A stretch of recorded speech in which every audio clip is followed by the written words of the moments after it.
خلق الإنسان علمه البيان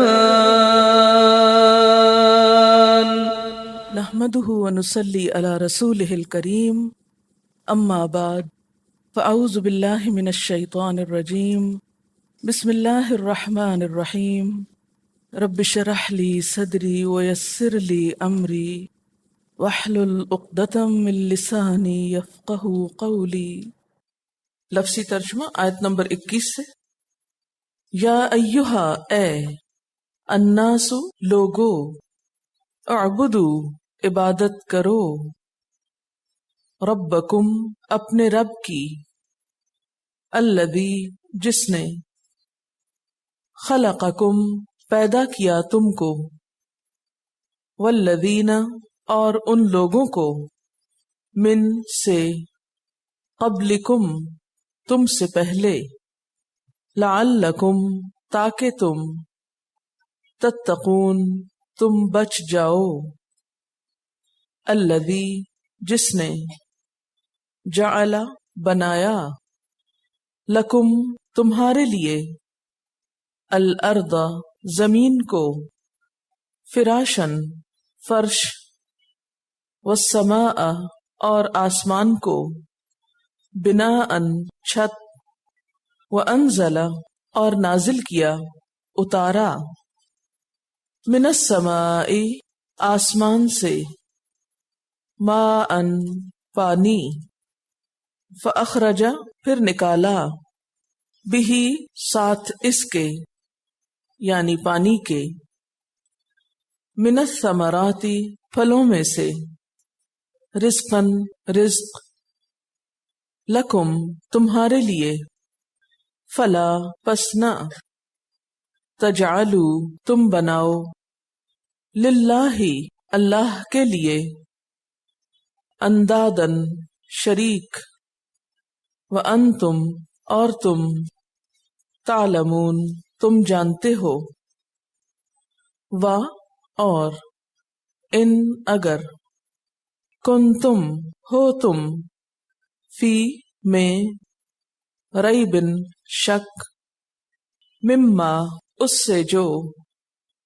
نزلنا نازل کیا ہم نے، اتارا ہم نے، علی اوپر، عبدنا اپنے بندے کے، فأتو پس لے آؤ، بصورتن کوئی صورت، من مثلہ اس جیسی، اس کی مثال سے، ودعو اور بلا لو، شہداءکم اپنے گواہوں کو، من سے، دون اللہ اللہ کے سوا، ان کنتم اگر ہو تم، صادقین سچے۔ اب الفاظ کی وضاحت۔ یا جو ہے یہ حرف ہے، یا کہہ کے کیا کرتے ہیں؟ آواز دیتے ہیں۔ آواز کو عربی میں ندا کہتے ہیں، ندا۔ اردو میں لوگ نام رکھتے ہیں، کبھی کسی کا نام سنا ندا؟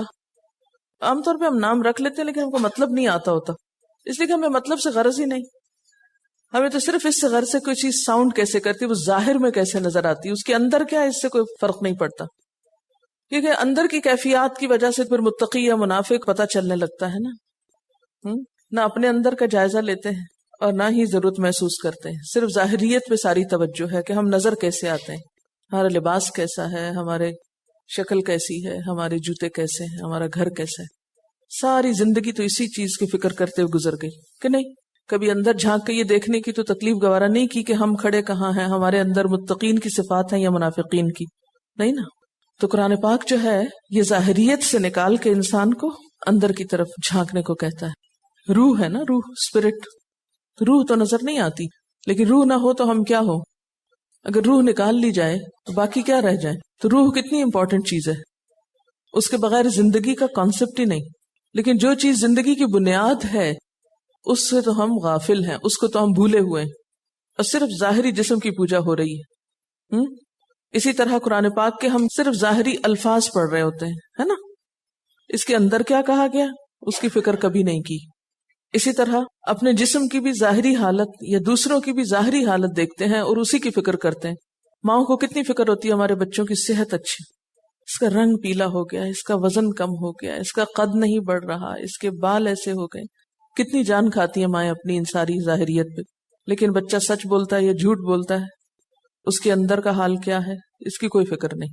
تو ہماری زندگی اس وقت تک ادھوری ہے جب تک کہ ہم روح کو محسوس نہ کریں یا روح کی طرف توجہ نہ کریں اور صرف ظاہری چیزوں پر مر مٹیں. اچھا جی، تو یا ایہا، یا کیا ہے؟ حرف ہے اور اس میں آواز دی جا رہی ہے. آواز کو ندا کہتے ہیں. تو یا ایہا، اے، یہ حرف ندا ہے. اچھا، یہ جو ایہا ہے نا، یہ یا ہی کو مزید مضبوط کرنے کے لیے آئے، اسی کی مزید تاکید کے لیے آئے. اگر یوں کہا جاتا یا الناس تو اس کلام میں کیا تھا؟ اتنا وزن نہیں تھا. لیکن جب یہ کہا گیا یا ایہا الناس تو ہل گئے نا سب، جھنجھوڑا گیا. تو ہاں حرف تنبیہ ہے یہاں. یا ایہا الناس، لوگو، اعبدو، عبادت کرو، عین بے دال، ربکم، اپنے رب کی، الذی خلقکم، جس نے پیدا کیا تم کو. خلقہ، پیدا کرنا، تخلیق کرنا. اردو میں بھی استعمال ہوتا ہے. خالق کا لفظ آپ نے عام طور پر سنا ہوگا. ایسی چیز بنانا جس کا مواد پہلے سے موجود ہو، کسی بھی چیز کو عدم سے وجود میں لانا. والذین، اور ان لوگوں کو، من، سے، قبلکم، قبل تمہارے، لعل، تاکہ، شاید کہ، کم، تم، تتقون، تم بچ جاؤ. تقوی کا لفظی معنی یہاں استعمال ہو رہا ہے، پرہیزگار کے معنوں میں نہیں بلکہ بچنے کے معنوں میں. الذی جعل، جس نے بنایا، لکم، تمہارے لیے، الارض، زمین کو. ارض و سما اردو میں استعمال ہوتا ہے. فراشن، فرش. فیرے، شین اس کا روٹ ہے. فرش کا لفظی معنی ہے بچھانا، ہموار کرنا. اپنے اصل معنی کے اعتبار سے کپڑا بچھانے کے لیے لفظ استعمال ہوتا ہے. جیسے چادر بچھاتے ہیں یا بستر بچھاتے ہیں، بچھونے کے معنوں میں استعمال ہوتا ہے. زمین کو اللہ تعالیٰ نے فراش کہا ہے یہاں، کہ تمہارے لیے بچھا دی گئی ہے. جیسے کارپٹ بچھایا جاتا ہے یا بستر بچھایا جاتا ہے یا چادر بچھائی جاتی ہے، تو یہ تمہارے لیے بچھا دی گئی ہے. والسماء، اور آسمان کو، بناءً، چھت. بنا جو ہے اس کا روٹ ہے بے نون یہ. بنا کہتے ہیں کسی بھی تعمیر شدہ عمارت کو، بنی ہوئی عمارت. بنا ہوا، بنی ہوئی، اس کا بھی روٹ آپ دیکھیں نا کیا ہے، بنی ہوئی کا. بے نون یہی ہے نا. تو یہ اردو میں جو استعمال ہو رہا ہے بیسیکلی عربی سے ہی آیا. اور عمارت کے ہر حصے کو بھی بنا کہہ سکتے ہیں. مثلا یہ پلرز ہیں یا چھت ہے یا دیواریں ہیں. ویسے بنی ہوئی عمارت کو کہتے ہیں، لیکن عمارت کے ہر حصے کے لیے بھی بنا کا لفظ استعمال ہو سکتا ہے. لیکن جب بنا کا لفظ فراش کے اپوزٹ استعمال ہوا ہے، زمین کو اگر فراش کہا گیا اور آسمان کو بنا کہا گیا، تب دیوار نہیں مراد ہوگی. یہاں کیا مراد ہوگی؟ خود بخود چھت. اور بنا جو ہے وہ کسی بھی تعمیر کی اونچائی یا بلندی پر بھی دلالت کرتا ہے، اونچی جگہ کے لیے بھی. وَأَنزَلَ، اور نازل کیا، اتارا، من السماء، آسمان سے، ماءً، پانی، فأخرج، پھر نکالا. اخرجہ کا روٹ کیا ہے؟ خے، رے، جیم، خرجہ. اردو میں استعمال ہوتا ہے مثلا خارج ہونا. بھی، ساتھ اس کے. یہ جو ہی ہے اس کی ضمیر ماں کی طرف جا رہی ہے. ہی سے مراد کیا ہے؟ اس سے مراد کیا ہے؟ ماں، پانی. اس پانی کے ذریعے نکالے، من الثمرات، پھلوں میں سے. ثمرات جو ہے اس کا روٹ ہے فے، میم، رے، ثمر. اردو میں استعمال ہوتا ہے نا ثمر. درخت کے ان اجزاء کو کہتے ہیں جن کو کھایا جا سکے. پتے کھاتے ہیں آپ؟ کچھ درختوں کے پتے کھا لیتے ہیں کہ نہیں؟ کڑی پتا کبھی نہیں کھایا، پھینک دیتے ہیں، اصل میں کھاتے نہیں نا اس لیے. اور کیا کھاتے ہیں درخت کے؟ پان کے پتے بھی کھاتے ہیں، املی کے پتے کھاتے ہیں. تو کچھ درختوں کی جو چھال ہے یا کھال ہے یا جڑ ہے، تو ہر درخت کا حساب مختلف ہوتا ہے. تو درخت کا یا پودے کا وہ حصہ جو کھانے کے کام آئے اس کو ثمر بولتے ہیں. ٹھیک ہے، یعنی اس سے مراد صرف فروٹ نہیں ہے. جیسے ایپل کو نہیں صرف ثمر کہتے، اس کو فاکہہ کہتے ہیں. فروٹس کے لیے لفظ فاکہہ استعمال ہوتا ہے، لیکن ثمر کیا ہوتا ہے کسی بھی درخت کے وہ حصے جو کھانے کے کام آئیں. مجازی طور پر نفع کے لیے بھی استعمال ہوتا ہے، لیکن بنیادی طور پر پودوں کے لیے استعمال ہوتا ہے. کہیں آپ اس سے معدنیات اور کوئی اور چیزیں زمین کی نہ سمجھ بیٹھیں. فأخرج به، پھر نکالے ساتھ اس کے یعنی پانی کے، من الثمرات، پھلوں میں سے، رزقن، رزق یعنی نعمتیں، لکم، تمہارے لیے. فلا، پس نہ، تجعلو، جعلا کی طرح ہے، نہ تم بناؤ، للہ، اللہ کے لیے، اندادن، ند کی جمع ہے. ند کس کو کہتے ہیں؟ برابر. بنیادی طور پر ندن کا معنی ہوتا ہے اونٹ کا بھاگ کر جدھر منہ آئے نکل جانا. وَأَنْتُمْ تَعْلَمُونَ، وا، اور، انتم، تم. یہ اب دیکھیں نا، انتم تم سے کتنا ملتا جلتا ہے، اس لیے ترجمہ یاد کرنے میں مشکل نہیں ہوگی. وَأَنْتُمْ تَعْلَمُونَ، تعلمون کا روٹ کیا ہے؟ عین لام میم. اس سے کیا بنتا ہے؟ علم بنتا ہے. وا، اور، ان، اگر، کن، تم، ہو تم. اکانا، کانو سے کن تم ہو گیا، پھر تم بھی آ گیا بیچ میں. فی ریب، شک میں، مما، اس میں سے جو، نزلنا، نازل کیا ہم نے، علی، اوپر، عبدنا، اپنے بندے کے. عبد، ایاک نعبد اور اعبدو، ان سب میں روٹ عین بے دالی ہے، عبد، بندہ، غلام. فأتو، پس لے آؤ، اس کا روٹ ہے حمزہ تا یا حمزہ تے یہ عطا، عطا یا اتی سے. فأتو بصورت، کوئی صورت کا لفظی معنی ہوتا ہے محدود قطع، محدود ٹکڑا، پیسنے جس کو بولتے ہیں آپ، لمیٹڈ پیس. اور قرآن پاک میں صورت کا مطلب کیا ہوتا ہے؟ ایک مکمل اور علیحدہ حصہ، یعنی قرآن پاک کا ایک پیس جو مکمل ہو. لیکن مکمل ہونے کی شرط کیا ہے؟ کہ وحی کے ذریعے اس کو الگ کیا گیا ہو. یعنی ہم اپنی مرضی سے چند آیتوں کو نکال کے یہ نہیں کہہ سکتے یہ صورت ہے، یہ وحی الہی کے ذریعے ہی ہو سکتا ہے. میں مثلہ، اس کی مثال سے، اس جیسی. ودعو، اور بلاؤ، دعوت سے، دال این واو، اس کا روٹ ہے دعوت، اردو میں استعمال ہوتا ہے. شہداءکم، شہید کی جمع ہے، شہداء اردو میں بھی استعمال ہوتا ہے. من دون اللہ، دون جو ہے یہ نیا لفظ ہے، علاوہ، سوائے، اللہ، اللہ کے. ان کنتم، اگر ہو تم، صادقین، سچے. صادقین کس کی جمع ہے؟ صادق کی. صادق حضور صلی اللہ علیہ وسلم کے لیے آتے نا، صادق اور امین تھے. چلیے مختصر تفسیر. بسم اللہ الرحمن الرحیم. یا ایہا الناس، اے لوگو. کون لوگ؟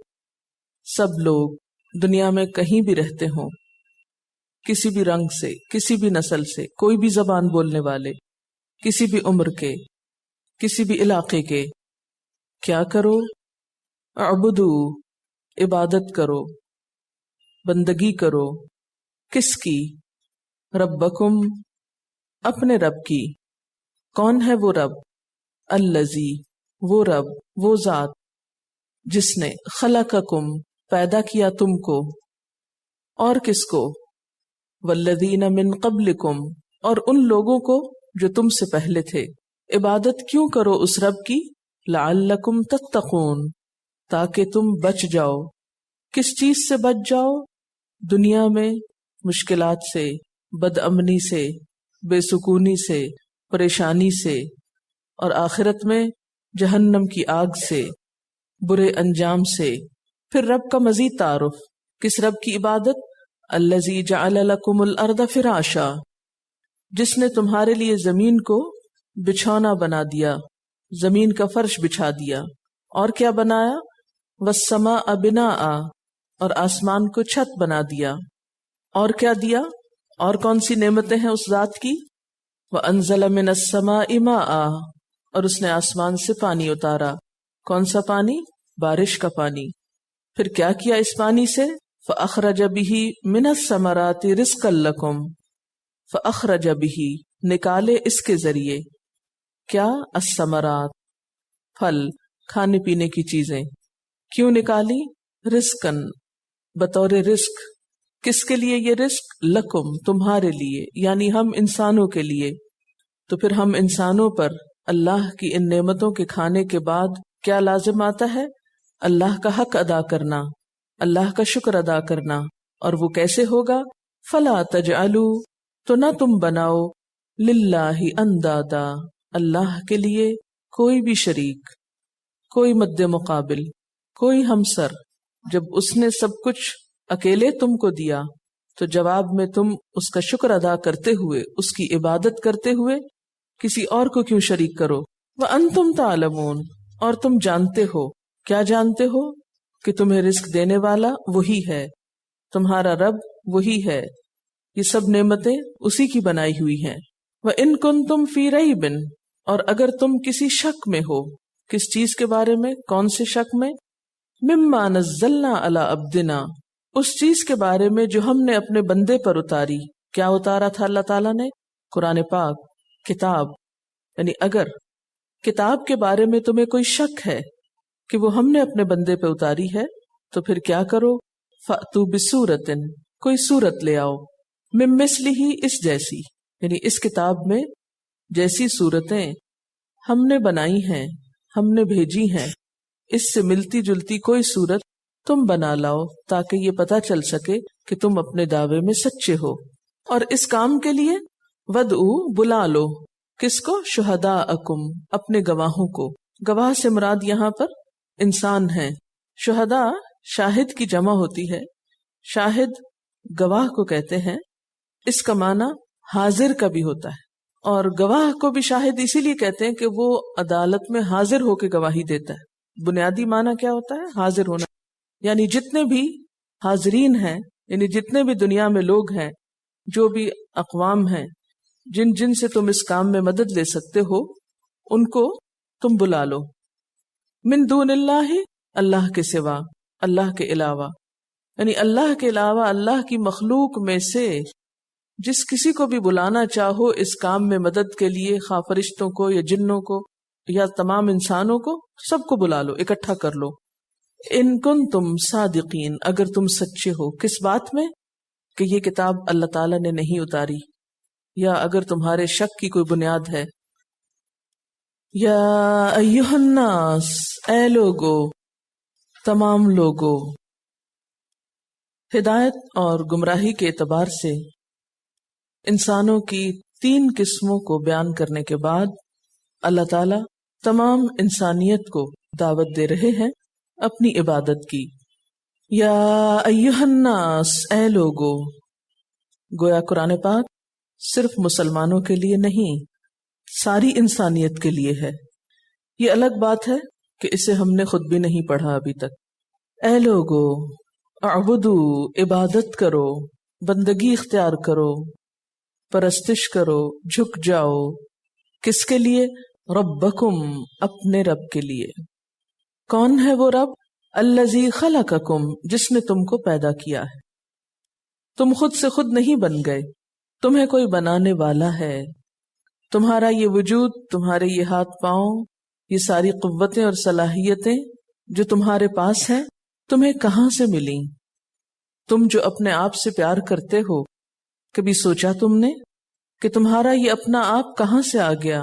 کیا اس دینے والے سے پیار نہ کرو گے؟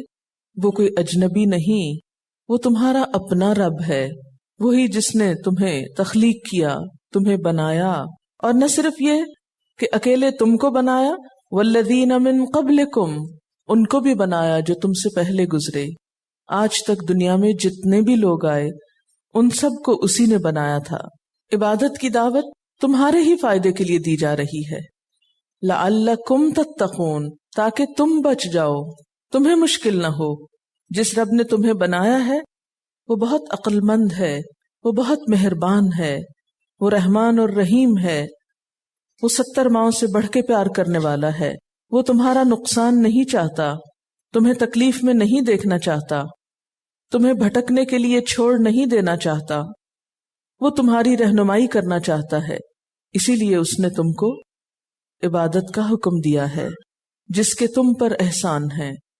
تم بھی اس کے وفادار بن جاؤ، اس کے مشوروں پر عمل کرو، اس کی باتوں کو مانو۔ آنکھیں کھول کر تو دیکھو اس نے تمہارے لیے کیا کچھ پیدا کیا ہے۔ یہ زمین جس پر تم رہتے ہو، جس پر تم زندگی بسر کرتے ہو، چلتے پھرتے ہو، سوتے جاگتے ہو، کھاتے پیتے ہو، آرام کرتے ہو، کھیلتے کودتے ہو، تمہارے سب کام جس زمین پر ہو رہے ہیں وہ زمین بھی اسی نے بنائی ہے.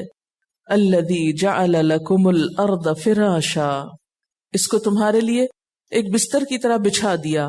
فراش جیسے ایک بستر ہوتا ہے، ایک چادر ہوتی ہے، اس سے تشبیہ دی گئی زمین کو کہ جس طرح ایک بستر کے اوپر انسان آرام کرتا ہے، چادر بچھا کر بیٹھتا ہے، ریلیکس کرتا ہے، بالکل اسی طرح زمین اپنے اندر آگ کا ایک بڑا ذخیرہ رکھنے کے باوجود، ہر وقت مسلسل حرکت کرنے کے باوجود تمہارے لیے ایک بستر کی طرح بچھی ہوئی ہے، ایک فرش کی طرح ہموار ہے. سوچو اگر یہ اونچی نیچی ہوتی تو تم اس پر چلتے کیسے؟ اگر ساری زمین ایسی ہی ہوتی جیسے پہاڑی علاقے ہوتے ہیں تو زندگی کتنی دوبھر ہو جاتی. اور نہ صرف یہ کہ زمین بنائی بلکہ تمہارے لیے والسماء بناء، آسمان کی چھت بھی بنائی، تمہیں ایک چھت عطا کی. چھت کا تصور ایک گھر کا تصور دیتا ہے. تمہارے لیے دنیا گھر کی حیثیت رکھتی ہے، زمین ایک بچھونے کی طرح، آسمان ایک چھت کی طرح، اس کے بیچ میں تم امن سے رہ رہے ہو. کبھی سوچا تم نے یہ سب کچھ تمہیں کہاں سے ملا؟ کس نے دیا؟ کس نے تمہارے لیے اسے بنایا؟ اور صرف بنا کر چھوڑ نہیں دیا بلکہ تمہارے رزق کا سامان کیا، تمہیں کھانے پینے کو دیا. مثلاً اگر کسی شخص کے پاس گھر تو ہو لیکن کھانے کی چیز نہ ہو تو زندگی نہیں گزرتی. اللہ تعالیٰ نے تم کو ایک بہت بڑا گھر بھی دیا اور اس کے ساتھ ساتھ تمہارے رزق کا سامان بھی قدرتی طریقے سے کر دیا. اس کے لیے سب سے پہلے پانی کا ذکر، کیونکہ پانی سے ہی زندگی وجود میں آتی ہے. وَأَنزَلَ مِنَ السَّمَاءِ مَاءً، اس نے آسمان سے پانی اتارا بارش کی شکل میں، جس سے نہ صرف یہ کہ تمہاری زمین کو فائدہ پہنچتا ہے بلکہ تمہاری فضا بھی دھل جاتی ہے. پھر اس پانی کے ذریعے کیا کیا؟ فَأَخْرَجَ بِهِ، اس کے ذریعے نکالے، مِنَ الثَّمَرَاتِ، پھلوں میں سے. اور جیسا کہ آپ جانتے ہیں کہ ثمر صرف فروٹس کے لیے نہیں بلکہ پودے کا وہ حصہ مراد ہوتا ہے جو کھانے کے کام آتا ہے. اس میں تمام چیزیں آ جاتی ہیں جو انسان کی زمینی خوراک ہیں. اور آپ کو معلوم ہے کہ زمین پر کتنی قسم کے پودے ہیں؟ تقریباً 4 لاکھ اقسام ہیں. ان تمام میں سے بہت سے جانوروں کے کام بھی آتے ہیں. اگر جانور بھی کھاتے ہیں تو جانوروں کے کھانے کے بعد انسان جانوروں کو بھی کھاتا ہے، یعنی جیسے مویشی جانوروں کو بھی کھاتا ہے. زمین کا حسن ہے یہ پودے. تو اس میں تمہارے لیے رزق رکھا قدرتی طریقے سے، اور اس رزق پہ طرح طرح کے ذائقے رکھے. جب تم رہتے اس کی بنائی ہوئی زمین پر ہو، جب تم رہتے اس کی دی ہوئی چھت کے نیچے ہو، جب اس کا بھیجا ہوا پانی پیتے ہو، جب اس پانی کے ذریعے تمہارے پھل اگتے ہیں، جب اس نے تمہارے لیے کھانے کا انتظام کیا ہے، تو پھر تم اس سے منہ موڑ کر اوروں کی طرف رخ کرتے ہو، اوروں کی محبت میں گرفتار ہو جاتے ہو، اوروں میں اٹک جاتے ہو، قابل توجہ سمجھتے ہو اور اس کو بھول جاتے ہو. یہ تو بڑی زیادتی کی بات ہے. فَلَا تَجْعَلُوا لِلَّهِ أَنْدَادًا، اللہ کے لیے تم شریک نہ بناؤ، اس کے برابر کسی کو نہ ٹھہراؤ. وَأَنْتُمْ تَعْلَمُونَ، اور یہ تو تم جانتے ہو. ہے کوئی جو اس بات سے انکار کرتا ہو کہ یہ زمین اللہ نے بنائی ہے یا آسمان کسی اور نے بنایا ہے؟ اس کا کون ہے جو دعویٰ کرے؟ کون ہے جو یہ بتائے کہ بارش برسانے والا اللہ تعالیٰ کے سوا کوئی اور بھی ہو سکتا ہے؟ کون ہے جو یہ کہتا ہے کہ زمین اپنے اندر سے یہ ساری قسم قسم کے پھل اور قسم قسم کے پودے خود بخود اگا رہی ہے اور اس کا اگانے والا کوئی نہیں؟ قرآن پاک میں اللہ تعالیٰ خود فرماتے ہیں کہ کیا بارش کو تم نے آسمان سے اتارا ہے؟ کیا زمین سے تم نے پھل پیدا کیے؟ جہاں سے یہ 20واں پارہ شروع ہوتا ہے اس کے شروع میں ہی اللہ تعالیٰ فرماتے ہیں امن خلق السماوات والارض وانزل لکم من السماء ماء. امن، یا کون ہے جس نے خلق السماوات والارض، آسمان و زمین کو پیدا کیا، وانزل لکم من السماء ماء، اور تمہارے لیے آسمان سے پانی اتارا، فانبتنا به حدائق ذات بہجہ، پھر ہم نے اس کے ذریعے بارونق باغات اگائے، ما کان لکم ان تنبتوا شجرہا، تمہارے بس میں نہ تھا کہ تم اس کے درخت اگا سکتے، تم یہ پودے اگا سکتے. اِلٰہٌ مع اللہ، کیا اللہ کے ساتھ کوئی اور الہ بھی ہے؟ کیا کوئی اور ہے جس نے یہ سب کچھ کیا ہو؟ کوئی نہیں۔ یہاں پر آپ دیکھ رہے ہیں کہ اللہ تعالیٰ نے بالکل بنیادی چیزوں کی طرف ہماری توجہ دلائی ہے اپنی پہچان کرانے کے لیے۔ پیچھے تو ایک جنرل سی بات کی گئی تھی نا کہ الحمدللہ رب العالمین، عالمین کہہ کے ہر چیز کو بیچ میں شامل کر لیا گیا، لیکن یہاں پر اب اس کل کے اجزاء کی طرف اشارہ کیا جا رہا ہے کہ ہمارے پاؤں کے نیچے کیا، ہمارے سر کے اوپر کیا ہے، ہم کھا کیا رہے ہیں، ہم زندہ کیسے ہیں، ہماری زندگی کی بنیاد کیا ہے۔ وہ تمام چیزیں جو ہم میں سے ہر ایک اپنی کھلی آنکھوں سے دیکھ رہا ہے، جو دن رات استعمال کر رہا ہے، جس کے بغیر ہماری زندگی کا وجود نہیں، ان چیزوں پہ غور و فکر کرنے کی دعوت دی جا رہی ہے تاکہ تم اپنے رب کو پہچان سکو اور خود فیصلہ کرو کہ جب دینے والا وہ ہے تو ہمارا بھی سب کچھ اسی کے لیے ہونا چاہیے۔ وَإِن كُنتُمْ فِي رَيْبٍ، اللہ تعالیٰ نے اپنی پہچان کرانے کے بعد اب اپنی کتاب کی بات کی کہ جس رب نے تمہارے لیے کھانے پینے کی چیزیں بنائی، جس رب نے تمہیں بنایا، تمہارے لیے زمین بنائی، آسمان بنایا، پھل اگائے، تمہارے کھانے پینے اور زندگی کے سامان پیدا کیے، اسی رب نے تمہاری ہدایت کا سامان بھی کیا، صرف کھانے کو نہیں دیا بلکہ کتاب بھی دی۔ اور اگر تمہیں کوئی شک ہے وَإِن كُنتُمْ فِي رَيْبٍ، کس بارے میں؟ مِمَّا نَزَّلْنَا عَلَىٰ عَبْدِنَا، اس چیز کے بارے میں جو ہم نے اپنے بندے پر اتاری۔ یہاں اپنے بندے کا تعارف بھی کرا دیا جس کو انسانوں کی ہدایت کے لیے بھیجا تھا، اور وہ کون ہے؟ محمد الرسول اللہ صلی اللہ علیہ وسلم۔